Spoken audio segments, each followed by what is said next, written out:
Chihuahua is a global player in the world. Chihuahua is the fifth state in the country for exports, and it has been 12 years in a row, 12 years in a row, one of the states with the biggest investment from other countries.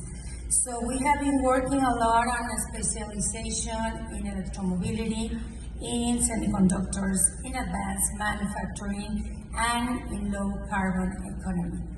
And it's really impossible for me to think and look for other mechanisms when we have the law, and we have the Constitution, and we have rules of the game for everyone to play into. So I think I am determined, and I think my team is determined also as well, not to let something else happen with the economic status that Chihuahua has. That's why it's so important for me to tell you about democracy again, and to tell you that we have to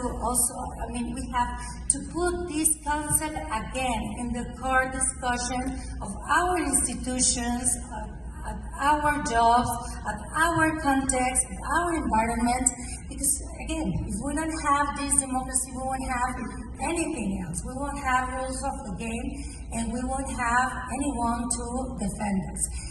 We begin from the political and civil rights that we deserve as human beings, as citizens. And if we don't have these political and civil rights, we won't have social or economic rights as well. So it's really important to tell you, but answering your question, I would say again, this close relationship and alliance with sectors, and also the communication. Let me tell you that we have a migrant crisis on the last weeks in the state of Chihuahua. This migrant crisis, and we have been in touch with the public sector, with the private sector, in order to know what's going on, and in order to realize answers and solutions for this conflict. And as the problem scales, we have been even more together in order to realize answers. But still, we need this cooperation, this collaboration from the federal government.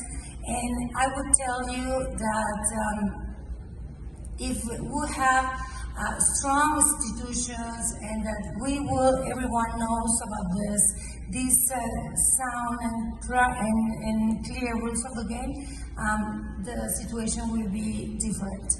And I would say for right now, this migration crisis is not a migration crisis by itself. I would say, or I would call that this migration crisis is a democratic crisis. Because the people that is coming into the state, or the people that is coming in Mexico, they aren't having their social rights, their economic rights, or their political or civil rights.